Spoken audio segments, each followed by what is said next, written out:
65 વર્ષના વૃદ્ધે લગ્નની રાત્રે પોતાની જુવાન પત્નીને એવી કઈ વસ્તુ આપી દીધી જે આજ સુધી કોઈ પુરુષે નથી આપી? જાણીને તમારા પણ હૃદય કંપી જશે. હે ભગવાન, મારી મદદ કર. મારામાં હવે વધુ સહન કરવાની હિંમત નથી બચી. હું મનોમન રડતા રડતા ભગવાનને ફરિયાદ કરી રહી હતી. હું ગુલાબી ચોળામાં સજ એ મોટા પલંગના ખૂણામાં બેઠી હતી અને મારું આખું અસ્તિત્વ ઠંડીના હોવા છતાં ડરથી ધ્રુજી રહ્યું હતું. મારા હાથ બરફ જેવા ઠંડા થઈ ગયા હતા અને પાસળીઓ એવી રીતે અનુભવાતી હતી જાણે દિલના તેજ ધબકારાથી હમણાં જ તૂટીને વિખેરાઈ જશે. આ મારા જીવનની સૌથી ગૂંચવાયેલી રાત હતી. એક જુવાન છોકરીનું નસીબ એવું હતું કે તેને એક એવા વ્યક્તિ સાથે પરણાવી દેવામાં આવી હતી જેની ઉંમર 65 વર્ષ વટાવી ચૂકી હતી. રૂમમાં એક એવી શાંતિ હતી જે મને અંદર સુધી કોતરી રહી હતી અને હું ફક્ત દરવાજા તરફ ટકટકી લગાવીને જોઈ રહી હતી, જ્યાંથી ગમે તે ક્ષણે મારો પતિ અંદર દાખલ થવાનો હતો. પગલાંનો અવાજ હવે નજીક આવી રહ્યો હતો અને મારું દિલ ઘબરાઈ રહ્યું હતું. દરવાજો ધીરેથી ખુલ્યો અને તેઓ રૂમમાં દાખલ થયા. મારી આંખો ડરના માર્યા બંધ થઈ ગઈ અને મન આપમેળે ભૂતકાળની એ અંધારી ગલીઓમાં ભટકવા લાગ્યું જ્યાંથી મારી બરબાદીની શરૂઆત થઈ હતી અને જ્યાં મેં દરરોજ એક નવા મોતનો સ્વાદ ચાખ્યો હતો. મારું નામ વિરલ છે અને મારી વાર્તા એ અનાથોની વાર્તા છે જેમના માથેથી છત છીનવાઈ જાય તો તેઓ પોતાનાઓના જ દયાભાવ પર નિરાધાર છોડી દેવામાં આવે છે. મારા માતા પિતા બાળપણમાં એક અકસ્માતમાં ભગવાનને પ્યારા થઈ ગયા હતા અને તેમના ગયા પછી મારા ઉછેરની જવાબદારી મારા સગા કાકા પરાગે ઉપાડી હતી. દેખાવમાં તો તેઓ મોહલ્લાના લોકો સામે મારા બહુ મોટા હિતેચ્છુ બનતા અને લોકોને બતાવતા કે તેઓ એક અનાથ બાળકીને પાડીને પુણ્ય કમાઈ રહ્યા છે, પરંતુ હકીકતમાં તેઓ અને તેમની પત્ની અત્યંત લાલચુ અને સ્વાર્થી માણસ હતા. તેમણે મને પોતાના ઘરમાં એક નોકરાણીથી વધુ ક્યારેય કંઈક સમજી નહોતી. વિરલ, કપડાં ધોઈને જલ્દી રસોડાની સફાઈ કરી લે અને હા, રોટલી પણ બનાવવાની છે. આજે આપણા મહેમાન આવી રહ્યા છે. કોઈ કામ બાકી ન રહેવું જોઈએ. કાકીનો કડક અવાજ રોજ સવારે મને જગાડતો હતો. કાકી, મેં રાત્રે પણ બધા વાસણ ધોયા હતા અને આખું ઘર સાફ કર્યું હતું. હવે મારા માથામાં બહુ દુખાવો છે. શું હું થોડી વાર આરામ કરી લઉં? પછી બધા કામ કરી દઈશ. મેં ડરતા ડરતા તેમને વિનંતી કરી. ત્યાં જ કાકા પરાગ પોતાના રૂમમાંથી બહાર આવ્યા અને ગુસ્સાથી બૂમો પાડવા લાગ્યા.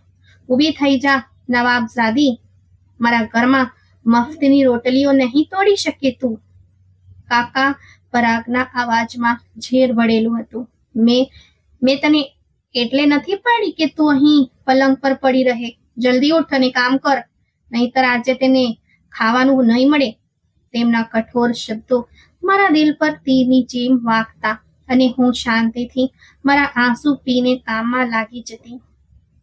મને બાળપણથી જ ધર્મનું જ્ઞાન મેળવવાનો બહુ શોખ હતો. હું ઈચ્છતી હતી કે કોઈની મદદથી હું જઈને શાસ્ત્રો અને ધર્મનું શિક્ષણ મેળવું અને જ્ઞાની બનો, જેથી મારું આ લોક અને પરલોક સુધરી શકે. એક દિવસ મેં બહુ હિંમત ભેગી કરી અને કાકા પાસે જઈને ઊભી રહી. કાકા, શું હું મોહલ્લાના પાઠશાળામાં જઈને ધર્મની ક્લાસ લઈ શકું છું? મને ધર્મ ભણવાનો બહુ શોખ છે અને ત્યાં કોઈ ફી પણ નથી લાગતી. હું ઘરનું બધું કામ જલ્દી પતાવી દઈશ. બસ મને 1 કલાક માટે જવા દો. મેં નજર નમાવીને તેમની પાસે પરવાનગી માંગી હતી. ધર્મ ભણીને શું તે મોહલ્લાના મંદિરમાં પ્રવચન આપવું છે કે કોઈના ઘરે જઈને દોરા ધાગા વેચવા છે? ચૂપચાપ ઘરનું કામ કર, એ જ તારી પાઠશાળા છે.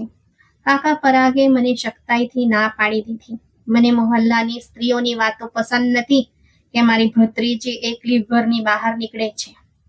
આજ પછી જો તે ઘરનો ઉંબરો ઓળંગ્યો તો હું તારા ટાટિયા ભાંગી નાખીશ. તેમણે મારા પર ઘરની 4 દિવાલોની બહાર નીકળવા પર સંપૂર્ણ પ્રતિબંધ લગાવી દીધો હતો.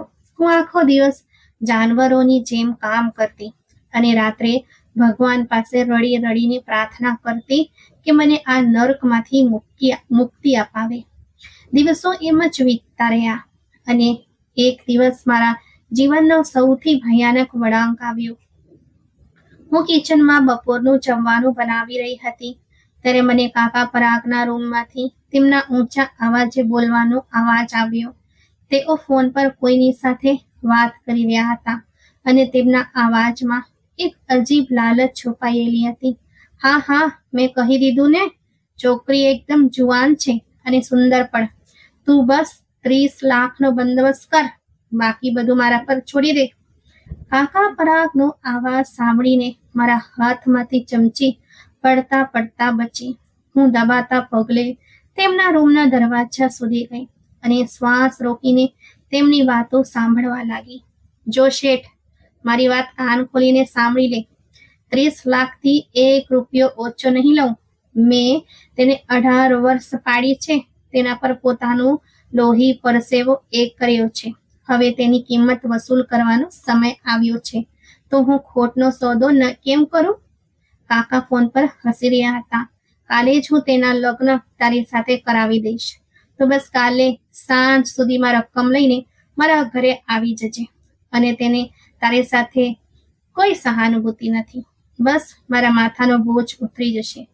મારા પગ નીચેથી જાણે જમીન જ સરકી ગઈ અને મારા કાન પર વિશ્વાસ નહોતો આવતો કે મારો પોતાનો સગો કાકો મને પૈસા ખાતર કોઈ અજાણ્યા અને ક્રૂર માણસના હાથે વેચી રહ્યો છે.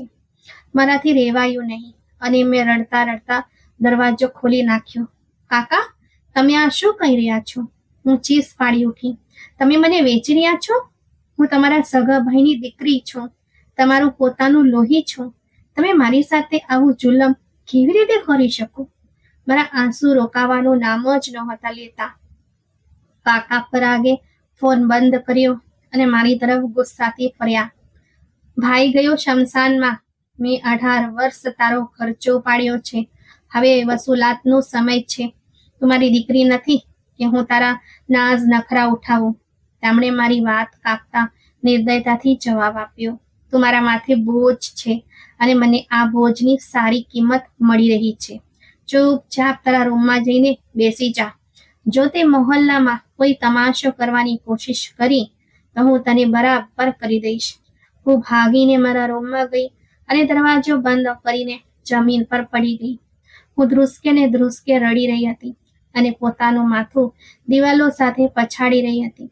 મને સમજાતું ન હતું કે હું શું કરું અને કોની પાસે મદદ માંગુ, કારણ કે આ દુનિયામાં મારો ભગવાન સિવાય કોઈ ન હતું. હું ઘરથી ભાગી પણ શકતી નહોતી, કારણ કે મેં બહારની દુનિયા ક્યારેય જોઈ નહોતી અને મને રસ્તાઓની પણ કોઈ જાણકારી નહોતી. આ લાચારીની હાલતમાં મારા મગજમાં મોહલ્લાના એક વડીલનો વિચાર આવ્યો. તેઓ ડોક્ટર હતા. તેઓ અમારા મોહલ્લાના એક અત્યંત આદરણીય અને નેક વ્યક્તિત્વ હતા. આખા મોહલ્લામાં તેમની શરીફાઈ અને ધાર્મિકતાના સુગંધ લેવાતા હતા. લોકો તેમની પાસે શારીરિક બીમારીઓની દવા લેવા તો આવતા જ હતા, પણ સાથે જ પોતાની ઘરેલું અને ધાર્મિક સમસ્યાઓના ઉકેલ પણ માટે પણ તેમની પાસે જતા હતા. તેમની ઉંમર 65 વર્ષની આસપાસ હતી, પરંતુ તેમના ચહેરા પર એક એવું અજીબ તેજ અને શાંતિ હતી જે ફક્ત સાચા ભગવાનના માણસોના ચહેરા પર હોય છે. મેં ઘણી વાર તેમને મંદિર જતા બારીમાંથી જોયા હતા. એકવાર મેં મોહલ્લાની એક સ્ત્રીને કાકીને એમ કહેતા સાંભળી હતી, બહેન, આ ડોક્ટર નવીન સાહેબ કોઈ સામાન્ય માણસ નથી. તેમના હાથમાં સાજા કરવાની શક્તિ અને જીભ પર ભગવાનનું નામ છે. કાલે જ તેમણે એક ગરીબની દીકરીના લગ્નનો બધો ખર્ચ ઉપાડ્યો છે. આ તો દેવદૂત જેવા માણસ છે. મને તેમનો મમતાભર્યો અવાજ પણ યાદ હતો જે મેં એકવાર સાંભળ્યો હતો જ્યારે તેઓ શેરીમાં મોહલ્લાના કેટલાક બાળકોને પ્રેમથી સમજાવી રહ્યા હતા, દીકરા, ક્યારેય કોઈને દુઃખ ના આપવું. ભગવાને લોકોથી બહુ ખુશ થાય છે જે બીજા માટે સરળતા પેદા કરે છે. તેમની આ વાત મારા દિલ પર છપાઈ ગઈ હતી, પરંતુ હું ક્યારેય તેમને મળી નહોતી. મને બિલકુલ અંદાજ નહોતો કે મારા જીવનની દોરી અને મારું ભવિષ્ય કુદરત તેમના જ હાથમાં આપવાની છે. એ સમયે હું બસ એ જ વિચારી રહી હતી કે કાશ કોઈ ડોક્ટર નવીન જેવો નેક માણસ મારી મદદ કરે, પણ હું તેમના સુધી મારો સંદેશ કેવી રીતે પહોંચાડું? મારી પાસે તો કોઈ રસ્તો જ નહોતો. રાતનો એ અંધકાર જેમ તેમ કરીને ડુસકાઓમાં વીત્યો અને બીજા દિવસની સવાર મારા માટે પ્રલયનો સંદેશ લઈને આવી. બપોરના સમયે કાકા પરાગ મારા રૂમમાં આવ્યા. તેમની આંખોમાં એક અજીબ લાલચની ચમક હતી અને ચહેરા પર એક એવી ક્રૂર સ્મિત હતી. વિરલ, આજે સાંજે તારા લગ્ન છે. મારી વાત કાન ખોલીને સાંભળી લે. મેં શેઠ પાસેથી પૈસા લઈ લીધા છે. તે સાંજે તને લેવા આવશે. કાકા પરાગના અવાજમાં એક એવો નિર્ણાયક અંદાજ હતો જેણે મારા આત્મા સુધી ધ્રુજારી લાવી દીધી. જો ત્યાં કોઈ ડ્રામા કરવાની કોશિશ કરી કે રડવા ધોવાની એક્ટિંગ કરી તો મારાથી ખરાબ કોઈ નહીં હોય. સીધી રીતે તૈયાર થઈને બેસી જજે. આ સાંભળતા જ હું તેમના પગમાં પડી ગઈ અને રડતા રડતા તેમના પગ પકડી લીધા. કાકા, ભગવાનને ખાતર મારા પર દયા કરો. હું તમારા સગા ભાઈની નિશાની છું. મને આ રીતે પૈસા ખાતર કોઈ અજાણ્યા અને દરિંદા માણસના હાથે ન વેચો. તમે જે કહેશો તે હું કરીશ. હું આખી જિંદગી તમારા ઘરની ગુલામી કરીશ, કચરા પોતું કરીશ, પણ મારી જિંદગી બરબાદ ન કરો. હું એ શેઠ સાથે નહીં જાઉં. મને ઢોસકા ચડી ગયા હતા અને હું તેમના પગ પર માથું રાખીને આજીજી કરી રહી હતી. કાકા પરાગે એક જોરદાર ધક્કો મારીને મને પોતાના પગથી દૂર કરી. હું ભોંય પર પટકાઈ. બકવાસ બંધ કર તારી, તેઓ ત્રાડ પાડ્યા. તને શું લાગે છે હું આ 30 લાખનો સોદો છોડી દઈશ? હું તને ગમે તે ભોગે આજે છોડાવી દઈશ. એ માણસ તને દેશની બહાર લઈ જશે. પછી તું જાણે અને તારું નસીબ. મારે તારી સાથે કોઈ લેવા દેવા નથી. કાકા, મને ન મારો. હું અનાથ છું. અનાથનો હક છીનવનાર પર ભગવાનનો પ્રકોપ ઉતરે છે. મેં રડતા રડતા છેલ્લી કોશિશ કરી. અરે, મને ભગવાનના પ્રકોપથી ન ડરાવ. તું તારું વિચાર જે આજે સાંજે તારી સાથે થવાનો છે. કાકા ગુસ્સામાં પગ પછાડતા રૂમની બહાર નીકળી ગયા અને દરવાજો બહારથી લોક કરી દીધો. હું ફર્શ પર પડી તડપી રહી હતી. મારા અંદર એક આગ લાગેલી હતી જેમાં મારા સપના, મારી ઇજ્જત અને મારી જિંદગી બળીને રાખ થઈ રહ્યા હતા. થોડી વાર પછી મારી કાકીએ દરવાજો ખોલ્યો અને મારી પાસે ગુલાબી રંગનો દુલ્હનનો જોડો ફેંક્યો. તેમની આંખોમાં કોઈ સહાનુભૂતિ નહોતી. ચૂપચાપ આ પહેરી લે અને મોઢું ધોઈને બેસી જા, તેઓ રૂખાપણાથી બોલ્યા. કાકી, તમે પણ તો એક સ્ત્રી છો. તમને મારી લાચારી પર દયા નથી આવતી? તમે તો જાણો છો કે કાકા મને વેચી રહ્યા છે. ભગવાનને ખાતર આ જુલમ ન થવા દો. હું આખી જિંદગી તમારી આભારી રહીશ. મેં કાકીનો છેડો પકડીને વિનંતી કરી. કાકીએ એક ચટકા સાથે પોતાનો છેડો છોડાવ્યો અને ગુસ્સાથી બોલ્યા. મારું મગજ ખરાબ નથી કે હું 30 લાખની રકમને ઠુકરાવીને તારી સાથે સહાનુભૂતિ કરું? મેં તારા પર ખર્ચ કર્યો છે તો શું તેનો બદલો ન લઉં? જલ્દી તૈયાર થઈ જા, નહીંતર હું પોતે તને ઘસડીને બહાર આંગણામાં લઈ જઈશ. કાકી દરવાજો જોરથી પછાડીને ચાલ્યા ગયા. હું એક ગુલાબી જોડાને જોઈને રડવા લાગી જે મને દુલ્હનનો પોશાક નહીં પણ મારો કફન લાગી રહ્યો હતો. મેં ધ્રુજતા હાથે એ જોડા પહેર્યો અને પલંગના ખૂણે લપાઈને બેસી ગઈ. મારું મગજ શૂન્ય થઈ ગયું હતું અને આંખોમાંથી આંસુ વહી વહીને સુકાઈ ગયા હતા. મને બહારથી ગાડીઓ રોકાવાના અવાજો આવવા લાગ્યા. મારા દિલના ધબકારા તેજ થઈ ગયા. એવું લાગતું હતું જાણે કોઈ મારા ગળામાં ફાંસો નાખીને તેને ખેંચી રહ્યું હોય અને મારો શ્વાસ રૂંધાઈ રહ્યો હોય. શું હવે મારી જિંદગી અહીં જ ખતમ થઈ જશે? શું એ દરિંદો જે મને ખરીદવા આવ્યો છે તે મને પોતાની સાથે લઈ જશે? આ વિચારીને જ મારા રૂવાણા ઊભા થઈ રહ્યા હતા. મેં નક્કી કરી લીધું હતું એવું લગ્નના સમયે સાફ ઇનકાર કરી દઈશ. ભલે કાકા મને ખતમ જ કેમ ન કરી નાખે, હું મારી જાતને વેચાવા નહીં દઉં. મેં નમસ્કારની મુદ્રામાં માથું નમાવ્યું અને રડી રડીને મારા ભગવાનને પોકારવા લાગી. હે ભગવાન, કોઈ ચમત્કાર કર. હે ભગવાન, મારી ઇજ્જત બચાવ, અથવા મને જમીનમાં જગ્યા આપી દે, અથવા એ જાલિમ માણસના પંજામાંથી મને છોડાવ. હું કમજોર છું, મારી પાસે કોઈ તાકાત નથી. મારા ભગવાન, મારી મદદ કર. મને આ અપમાનથી બચાવી લે. બહારથી લોકોની અવર જવરનો અવાજ આવી રહ્યો હતો. કોઈના ભારે પગલાંનો અવાજ અને કાકાની ચાપલુસીનો અવાજ ગુંજી રહ્યો હતો. તેઓ ચોક્કસ એ શેઠનું સ્વાગત કરી રહ્યા હતા, જેને મારી જિંદગી વેચવામાં આવી હતી. મેં મારી આંખો બંધ કરી દીધી અને બસ પ્રાર્થના કરી રહી હતી. અચાનક અમારા ઘરનો બહારનો દરવાજો એટલા જોરથી ખુલ્યો જાણે કોઈ તેને તોડીને અંદર આવવા માંગતું હોય. મારા દિલના ધબકારા એક પળ માટે રોકાઈ ગયા અને મને લાગ્યું કે કદાચ મારો દેવદૂત આવી પહોંચ્યો છે. કાકાના ચાપલુસી ભર્યા આવાજો એકદમ શાંત થઈ ગયા અને મને આંગણામાંથી તેમના ગડગડાટનો અવાજ આવ્યો. આ સમયે કોણ આવી ગયું છે? તેમણે અકળાઈને જઈને દરવાજો ખોલ્યો તો બહારનું દૃશ્ય જોઈને તેમના ઢગલા ત્યાં જ થંભી ગયા. દરવાજા પર બીજો કોઈ નહીં પણ મોહલ્લાના અત્યંત વડીલ ડોક્ટર નવીન સાહેબ ઊભા હતા. તેમની પાછળ મોહલ્લાના બીજા કેટલાક પ્રતિષ્ઠિત લોકો પણ હતા, જેમના ચહેરા પર એક અજીબ ગંભીરતા અને ગુસ્સો હતો. નવીન સાહેબનો ચહેરો ગુસ્સાથી લાલ હતો અને તેમની સફેદ દાઢી હવામાં હળવી હળવી ધ્રુજી રહી હતી.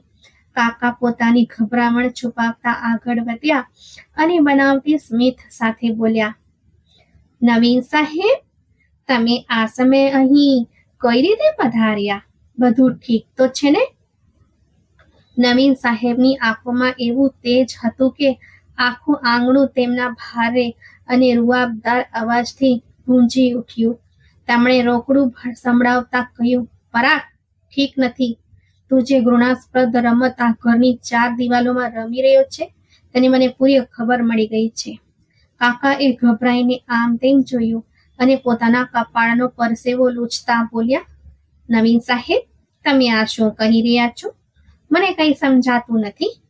અંદર મારી ભત્રીજીના લગ્નની તૈયારીઓ ચાલી રહી છે અને મહેમાનો આવવાના છે. તમે મહેરબાની કરીને આ સમયે તમાશો ન કરો અને પછી પધારજો. નવીન સાહેબે એક ઢગલું આગળ વધાર્યું. તેમના અવાજમાં એવી ગર્જના હતી જેણે ઘરની દિવાલોને પણ હલાવી દીધી. તેઓ ગુસ્સાથી બોલ્યા, મને ખબર પડી ગઈ છે કે તું એ નિર્દોષ અનાથનો સોદો કરી રહ્યો છે અને તેને એક જાલિમ શેઠના હાથે વેચી રહ્યો છે, જે તેને દેશની બહાર લઈ જશે. હું એવું ક્યારે નહીં થવા દઉં. પરાગ, તને ભગવાનનો ડર ન આવ્યો કે તું તારા પોતાના જ સગા ભાઈના સંતાનને પૈસા માટે હરાજી કરી રહ્યો છે? આ સાંભળીને કાકાના ચહેરાનો રંગ ઉડી ગયો, પણ તેઓ પોતાની આદત મુજબ બેધડક થઈને ઊંચા અવાજે બોલ્યા, તમને કોઈએ ખોટી માહિતી આપી છે. હું તો મારી ભત્રીજીની ફરજ બજાવી રહ્યો છું. એક બહુ જ સારા અને સુખી પરિવારમાં તેનું શક પણ નક્કી કર્યું છે અને આજે તેની વિદાય છે. તમે નકામો મારી કુટુંબની ઇજ્જત પર કાદવ ઉછાળી રહ્યા છો. નવીન સાહેબે ગુસ્સામાં પોતાનો હાથ ઉઠાવ્યો અને કહ્યું, તું સાવ જૂઠું બોલે છે પરાગ. જે દરિંદાને તે બોલાવ્યો હતો ને, મેં પોતે એ માણસને રસ્તામાં જ મોહલ્લાના લોકોની મદદથી પકડીને પોલીસને હવાલે કરી દીધો છે. તે માનવતાની બધી હદો વટાવી દીધી છે અને હવે તને તેની સજા મળશે.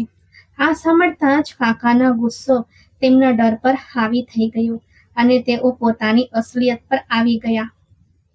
તેમણે કટાક્ષમાં કહ્યું, તો પછી શું તમે તેનો બોજ ઉઠાવશો? આ મારી ભત્રીજી છે અને કાયદેસર રીતે હું તેનો વાલી છું.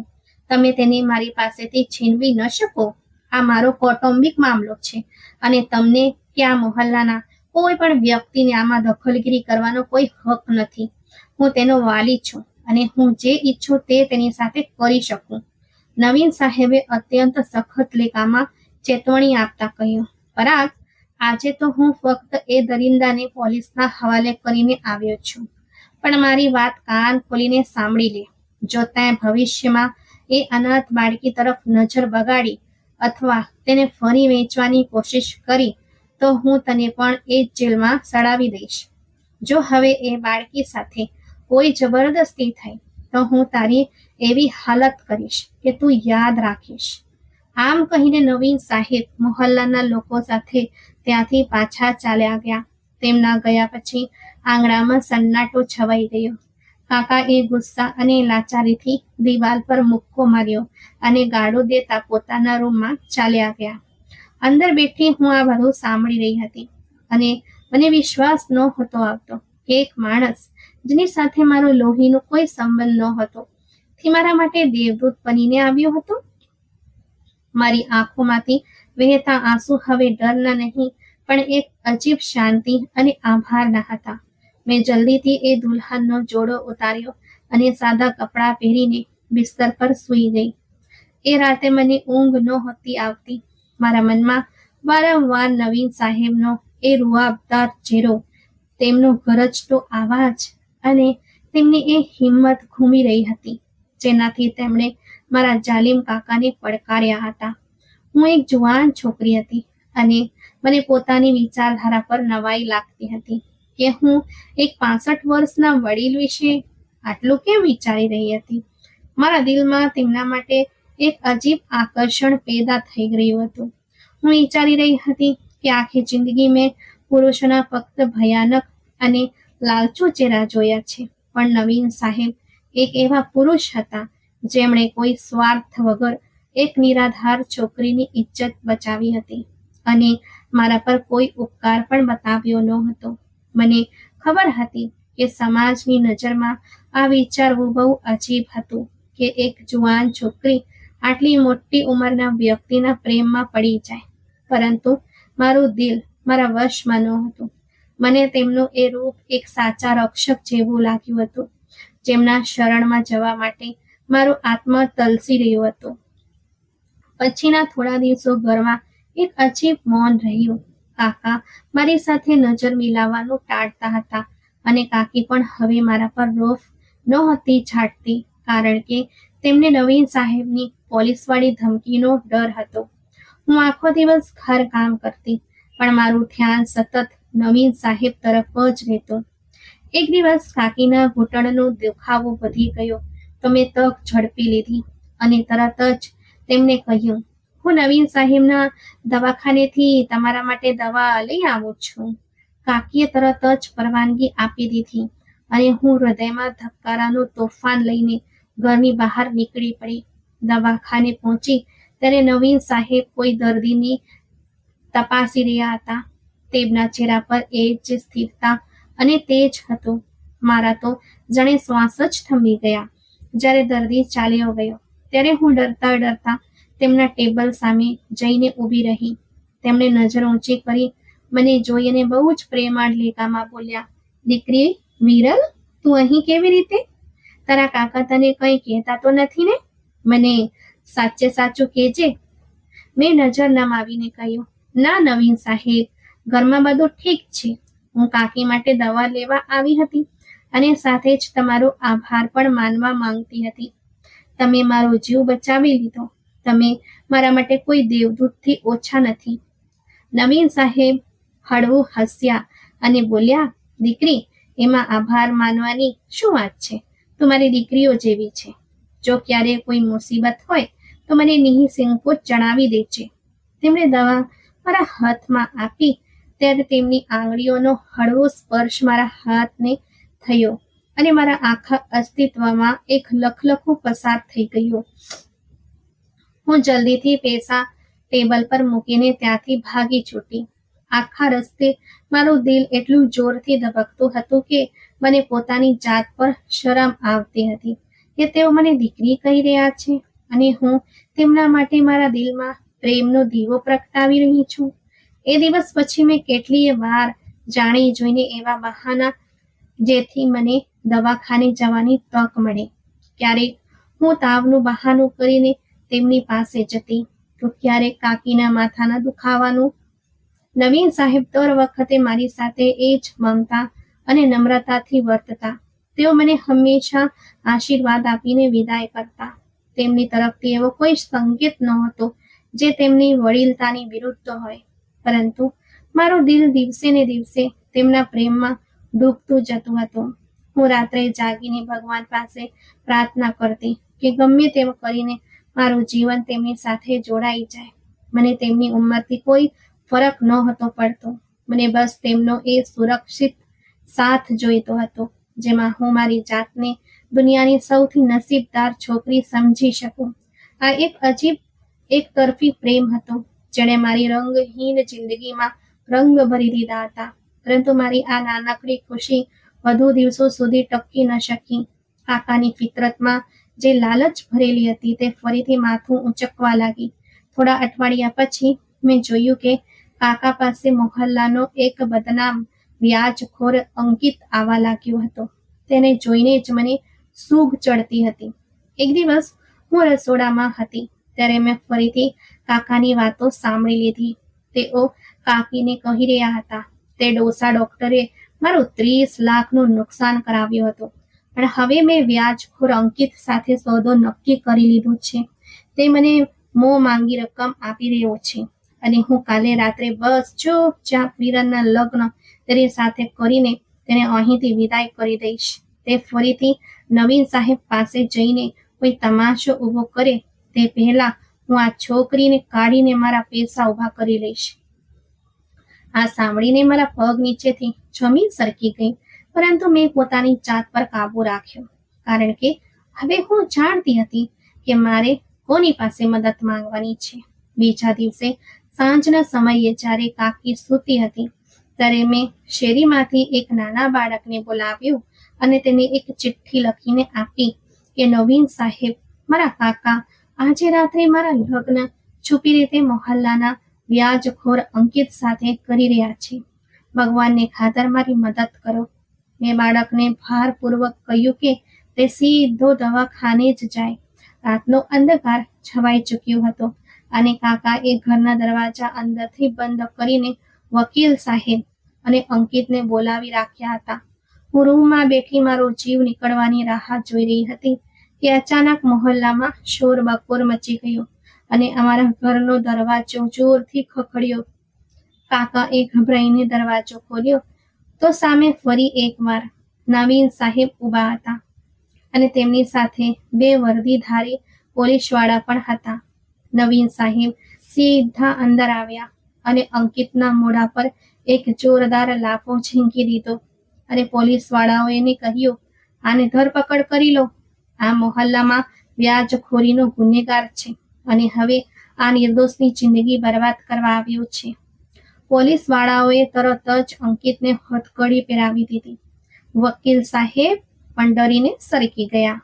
કાકા ધ્રુજતા હાથે પગે લાગીને બોલ્યા, નવીન સાહેબ, મારાથી ભૂલ થઈ ગઈ, મને માફ કરી દો. નવીન સાહેબે તેમને કોલરથી પકડ્યા અને બોલ્યા, પરાગ, તું એક લાલચુ જાનવર બની ગયો છે. હવે આનો એક જ ઉકેલ છે. હું આ છોકરીને હંમેશા માટે તારા આ કેદખાનામાંથી બહાર કાઢીશ. હું આ છોકરી સાથે લગ્ન કરીશ અને તેને મારી પત્ની બનાવીને અહીંથી લઈ જઈશ, જેથી તું જિંદગીભર ક્યારેય તેના પર પોતાનો હક ન જમાવી શકે. તેમના મોઢેથી લગ્નના શબ્દો સાંભળીને મારા દિલના ધબકારા બેકાબૂ થઈ ગયા. હું રૂમના દરવાજા પાછળ ઊભી રહીને આ બધું સાંભળી રહી હતી અને મારા અંદર ખુશીનું તોફાન મચી ગયું હતું. મારો એ અનોખો પ્રેમ જે હું એક 65 વર્ષના વૃદ્ધ સાથે કરી બેઠી હતી, તે આજે કોઈ ચમત્કારની જેમ પૂર્ણ થવા જઈ રહ્યો હતો. કાકાએ કહ્યું, ચલો સારું છે, મારો બોજ તો ઉતરી જશે, પણ જો તમે લગ્ન કરી રહ્યા છો તો એમાં મારો શું ફાયદો? નવીન સાહેબ અત્યંત તિરસ્કારથી બોલ્યા, તું કેટલો નીચ માણસ છે. હું આ વિરલને ખરીદી રહ્યો નથી, પણ ધર્મે સ્ત્રીને જે હક આપ્યો છે તે હું જરૂર પૂરો કરીશ. હું મારી થનારી પત્નીને સ્ત્રીધન તરીકે ઘરેણાં અને રોકડ રકમ આપીશ. વકીલ સાહેબને બોલાવવામાં આવ્યા અને મારા લગ્ન નવીન સાહેબ સાથે કરાવવામાં આવ્યા. જ્યારે મને પૂછવામાં આવ્યું કે શું તમે લગ્ન માટે તૈયાર છો, ત્યારે મેં દિલના ઊંડાણથી સાચી ખુશી સાથે કહ્યું, હા, હું તૈયાર છું. લગ્ન પછી તરત જ નવીન સાહેબે એક ભારે સોનાનું સેટ અને રોકડ રકમ મને આપતા કહ્યું, વિરલ, આ તારો હક છે. મેં ઘરેણાં પકડ્યા છતાં કે કાકીએ ઝટપટ મારીને મારા હાથમાંથી તે છીનવી લીધા અને બેશરમીથી બોલી, હું આ સાચવીને રાખી લઉં છું. મને તેમની આ હરકત પર ગુસ્સો ન આવ્યો, કારણ કે મેં તો એ અનમોલ હીરો નવીન સાહેબને મેળવી લીધો હતો. નવીન સાહેબ શાંત રહ્યા અને મને નરમાશથી બોલ્યા, ચાલ, હવે આ ઘર સાથે તારો કોઈ સંબંધ નથી. મેં મારી ચાદર ઓળી અને પાછળ વળીને જોયા વગર એ લાલચુ લોકોને છોડીને નવીન સાહેબ સાથે ચાલી નીકળી. રસ્તામાં ગાડીમાં એક શાંત મૌન હતું. હું બારીની બહાર જોતા મનોમન હસી રહી હતી. મારી બધી બરબાદીઓ એક 65 વર્ષના વડીલના શરણમાં આવીને પ્રેમની ગાથામાં બદલાઈ ગઈ હતી. હવે હું તેમના ઘરે જઈ રહી હતી. મારું દિલ એ રાહમાં હતું કે તેઓ મને કેવી નવી જિંદગી આપે છે. ગાડીની મુસાફરી પૂરી થઈ અને અમે નવીન સાહેબના ઘર સામે આવીને રોકાયા. આ ઘર મહોલ્લાના બીજા છેડે હતું અને દેખાવમાં બહુ સાદું હતું, પણ તેની અંદર પ્રવેશતા જ મને એક એવી અજીબ અને મીઠી આધ્યાત્મિકતાનો અહેસાસ થયો જે મેં જિંદગીમાં પહેલા ક્યારેય અનુભવ્યો ન હતો. ઘરની દિવાલો પર ખૂબ જ સુંદર અક્ષરોમાં ધાર્મિક શ્લોક લખાયેલો હતો અને ચારે બાજુથી અગરબત્તીની એક હળવી અને આત્માને તાજગી આપતી સુગંધ આવી રહી હતી, જેણે મારા મગજને અજીબ શાંતિ આપી. પરંતુ આ શાંતિ છતાં મારા અંદર એક અજાણી ગભરામણ અને દિલના તેજ ધબકારા હજુ પણ એમ જ હતા. નવીન સાહેબે મને અંદર લાવીને એક મોટા અને હવા ઉજાસવાળા રૂમમાં બેસાડી અને પોતે કંઈ પણ કહ્યા વગર અત્યંત શાંતિથી બહાર ચાલ્યા ગયા. હું એ રૂમમાં એકલી બેઠી મારી અનોખી કિસ્મત પર હેરાન થઈ રહી હતી અને મનોમન હસી પણ રહી હતી કે ગઈકાલ સુધી જે વ્યક્તિ મારો રક્ષક હતો અને જેને મેં પ્રાર્થનાઓમાં માંગ્યો હતો, તે આજે કાયદેસર રીતે મારો પતિ છે. મારા વિચારો મને એક અજીબ આનંદમાં ડૂબાડી રહ્યા હતા. મને સમજાતું ન હતું કે એક માણસે મને આશરો આપીને મારા પર જે મોટો ઉપકાર કર્યો છે તેનો બદલો હું કેવી રીતે વાળી શકીશ.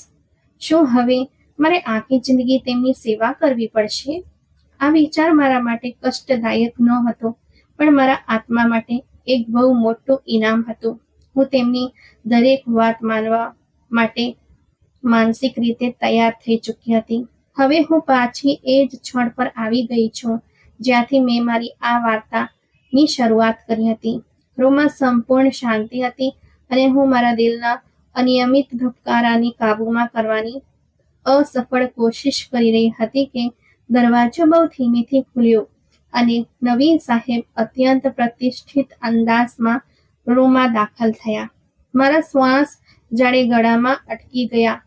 તેમણે બહુ ધીરેથી દરવાજો બંધ કર્યો અને મારી તરફ ઢગલા માંડ્યા. મારા હાથ બરફ જેવા ઠંડા પડી ગયા હતા.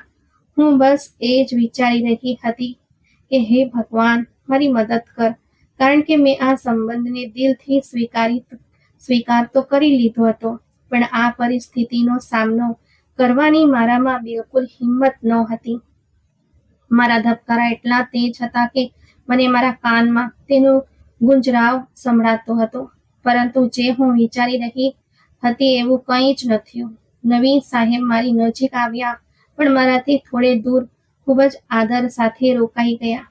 તેમની સૌમ્ય અને મમતાભરી આવાજ રૂમની શાંતિને ચીરતી સીધી મારા દિલને સ્પર્શી, જેમાં કોઈ લાલસા નહીં પણ એક પવિત્રતા હતી. તેઓ ધીમા અવાજે બોલ્યા, વિરલ, ડર નહીં, તારી આંખો ખોલ. તેમના અવાજમાં એટલો નિઃસ્વાર્થ પ્રેમ હતો કે મેં આશ્ચર્ય સાથે આંખો ખોલી. તેમની આંખોમાં એક સાચા રક્ષક અને મહેરબાન પતિ જેવો પ્રેમ હતો. મેં હચમચતા અવાજે માન કહ્યું, મારું દિલ બહુ ગભરાય છે.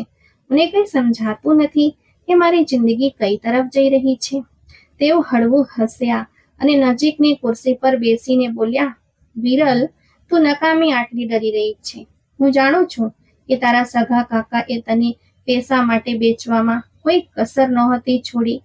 એ જાલિમના પંજામાંથી છોડાવવા માટે મારે અચાનક આ લગ્નનો નિર્ણય લેવો પડ્યો. પણ મારો વિશ્વાસ કર, મારી દાનત તારા માટે બિલકુલ સાફ છે. આપણો ધર્મ આપણને અનાથોની રક્ષા કરવાનો આદેશ આપે છે. એક સાચા માણસ તરીકે મારાથી તારી ઇજ્જત જોખમમાં હોય તે સહન ન થયું.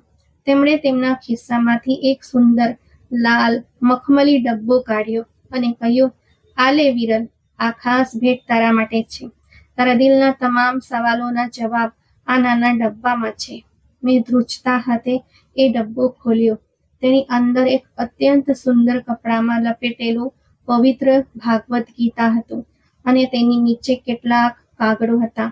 મેં નવાઈ સાથે એ કાગળો વાંચ્યા તો મારી આંખોમાં ખુશીના આંસુ આવી ગયા.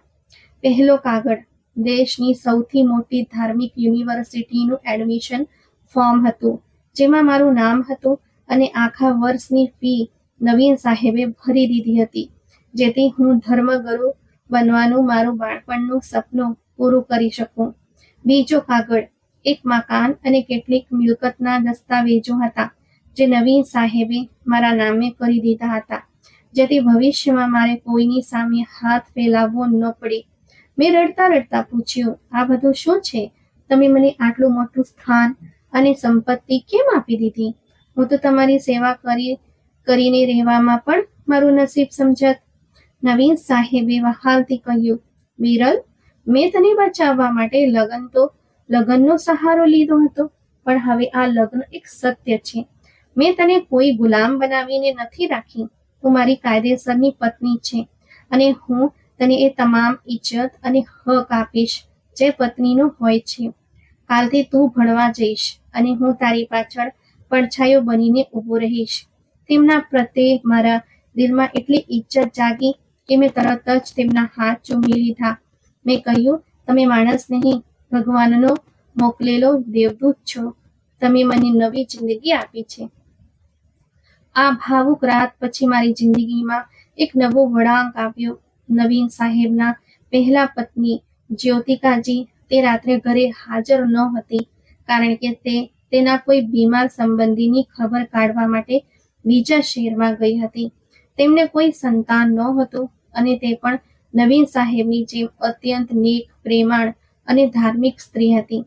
બીજા દિવસે સાંજના સમયે જ્યારે તે ઘરે પાછી આવી ત્યારે મને જોઈને એક ક્ષણ માટે પથ્થરની મૂર્તિ બની ગઈ. તેના ચહેરા પર એક ઊંડો આઘાત હતો, જે કોઈ પણ સ્ત્રી માટે સ્વાભાવિક વાત હતી. નવીન સાહેબે તેમને પોતાની પાસે બેસાડ્યા અને અત્યંત નરમાશ અને શાંતિથી તેમને બધી વાત કરી. તેમણે જ્યોતિકાજીને જણાવ્યું કે કેવી રીતે તેમને મારી ઇજ્જત અને જીવ બચાવવા માટે મજબૂરીની હાલતમાં મારી સાથે લગ્ન કરવા પડ્યા. તેમણે જ્યોતિકાજીને કહ્યું, જ્યોતિકા, હું જાણું છું કે મેં તારી ગેરહાજરીમાં એક બહુ મોટું કદમ ઉઠાવ્યું છે અને તારા દિલને ઠેસ પહોંચાડી છે, પરંતુ મારી પાસે આ નિર્દોષને બચાવવા માટે આ સિવાય બીજો કોઈ રસ્તો નહોતો. અને હવે તે મારી કાયદેસરની પત્ની છે અને આ ઘર પર તેનો એટલો જ હક છે જેટલો તારો છે. આ બધું સાંભળીને હું ફફડી રહી હતી કે ખબર નહીં જ્યોતિકાજી શું પ્રતિક્રિયા આપશે અને ક્યાંક તેમને આ ઘરમાંથી કાઢી મૂકવાની માંગ ના કરી દે, કારણ કે કોઈ પણ સ્ત્રી પોતાની શોક્યને આટલી સહેલાઈથી અને તે પણ કોઈ ગુસ્સા વગર સ્વીકારતી નથી. રૂમમાં એક ભારે શાંતિ છવાઈ ગઈ. તેમના ચહેરા પર એક અજીબ મથામણ હતી. એક તરફ તેમની સ્ત્રી સહજ પીડા હતી તો બીજી તરફ તેમની દૃઢ નિષ્ઠા હતી. ઘણીવાર સુધી તે એક શબ્દ પણ ન બોલી અને આ વિરામે મારા દિલના ધબકારા વધુ તેજ કરી દીધા હતા. પછી તેમણે એક ઊંડો શ્વાસ લીધો અને પોતાની આંખોમાંથી પડતા 2 આંસુઓને પોતાના દુપટ્ટાથી લૂછ્યા. તે પોતાની જગ્યાએથી ઊભી થઈ અને બહુ ધીમા ઢગલે ચાલતી મારી પાસે આવી. હું ડરના માર્યા પાછળ હટવા લાગી, પરંતુ તેમણે હસતા હસતા આગળ વધીને મને ગળે લગાવી લીધી અને મારા કપાળ પર વહાલ કર્યો. તેમની આંખોમાં હજુ પણ આંસુ હતા, પણ તે ગુસ્સાના નહીં, પરંતુ એક અજીબ વેદના અને સ્વીકારના હતા. તે નવીન સાહેબ તરફ જોઈને અત્યંત શાંત અને ધ્રુજતા આવાજે બોલી, તમારે મને કોઈ સ્પષ્ટીકરણ આપવાની કે શર્મિંદા થવાની જરૂર નથી. મને થોડા સમય માટે દુઃખ જરૂર થયું છે, કારણ કે હું પણ એક સંવેદનશીલ સ્ત્રી છું. પરંતુ હું જાણું છું કે તમે જે કંઈ પણ કર્યું છે તે એક સાચા અને બિનતરફી પુરુષનો નિર્ણય છે. જે રીતે તમે આ નિરાધાર અને નિર્દોષ છોકરીને સ્વીકારી છે અને જે રીતે તેને જાલિમ ગરિંદાઓથી બચાવીને ઇજ્જત આપી છે, તો ચોક્કસ હું પણ આ પવિત્ર સંબંધનો સંપૂર્ણ આદર કરીશ અને તેનું પૂરા દિલથી સન્માન કરીશ. ભગવાને આપણને સંતાનની ભેટથી વંચિત રાખ્યા હતા. કદાચ એટલા માટે જ તેણે આને આપણા ઘરની રોનક બનવા માટે મોકલી દીધી છે. આજથી આ મારી નાની બહેન છે અને આપણે બધા મળીને આ ઘરમાં હસી ખુશી રહીશું અને એકબીજાનો સહારો બનીશ. જ્યોતિકાજીની આ મહાન અને દિલને સ્પર્શી જાય તેવી વાતો સાંભળીને મારા આંસુ રોકાતા જ નહોતા. મેં તેમનો આભાર માન્યો કે તેમણે મને આટલા ખુલ્લા દિલથી સ્વીકારી લીધી હતી. સમય વીતતો ગયો અને મારી જિંદગી ખરેખર સ્વર્ગ બની ગઈ. પરંતુ ભગવાનની લાઠી બે આવાસ હોય છે અને કરણી તેવી ભરણીનો સામનો માણસે આ જ દુનિયામાં કરવો પડે છે. લગ્નના થોડા જ મહિનાઓ પછી અમને સમાચાર મળ્યા કે કાકાએ લાલચમાં આવીને કોઈ ગેરકાયદેસર અને ખોટી હાઉસિંગ સોસાયટીના કૌભાંડમાં પોતાના બધા પૈસા લગાવી દીધા હતા અને લોકોને લૂંટવાના ગુનામાં પોલીસે તેમની પર એક બહુ મોટો કેસ કરી દીધો હતો, જેના કારણે તેમની ધરપકડ થઈ અને તેઓ જેલના સળિયા પાછળ પહોંચી ગયા અને તેમની બધી મિલકત સરકારે જપ્ત કરી લીધી. એક દિવસ અચાનક અમારા ઘરના દરવાજે દસ્તક થઈ અને નોકરાણીએ આવીને જણાવ્યું કે કાકી આવ્યા છે અને બહુ રડી રહ્યા છે. હું અને નવીન સાહેબ બહાર આંગણામાં આવ્યા તો કાકી રડતા રડતા દોડીને મારા પગમાં પડી ગઈ અને કરગરીને બોલી, વિરલ દીકરી, અમને માફ કરી દે. અમે તારી સાથે બહુ જુલ્મ કર્યો હતો. તારા કાકા જેલમાં સડે છે અને મારી પાસે ખાવા માટે એક દાણો પણ નથી. ભગવાનને ખાતર નવીન સાહેબને કહો કે તે પોલીસવાળાઓ સાથે વાત કરીને તારા કાકાને છોડાવે અને અમને થોડી આર્થિક મદદ કરે. મેં કાકીને બેઠા કર્યા અને અત્યંત શાંતિથી બોલી, કાકી, મેં તો મારા હિસ્સાનો જુલમ તે જ દિવસે માફ કરી દીધો હતો જ્યારે હું આ ઘરમાં આવી હતી. પરંતુ તમે લોકોએ જે બીજા સાથે છેતરપિંડી કરી છે અને જે ખોટા રસ્તે કમાયા છો, આ તેની સજા છે જે ભગવાન તમને આપી રહ્યો છે.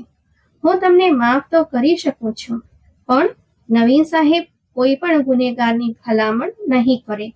નવીન સાહેબે અત્યંત કડક પણ પ્રભાવશાળી આવાજમાં કાકીને કહ્યું, મેં તને પહેલા પણ કહ્યું હતું કે જાલિમનો અંત ખરાબ હોય છે.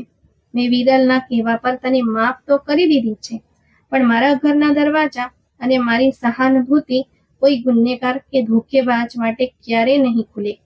હું કાયદાની બાબતમાં કોઈ મદદ નહીં કરું. તું અહીંથી જઈ શકે છે.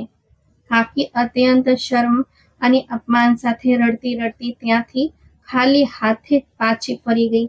મેં એક ઊંડો શ્વાસ લઈને નવીન સાહેબ તરફ જોયું, જેમની આંખોમાં મારા માટે અપાર પ્રેમ હતો. મેં પૂરા ઉત્સાહ અને લગન સાથે યુનિવર્સિટીમાં ધર્મનું શિક્ષણ લેવાનું શરૂ કરી દીધું હતું અને જ્યોતિકાજી મને ખરેખર એક નાની બહેનની જેમ પ્રેમ આપતી હતી.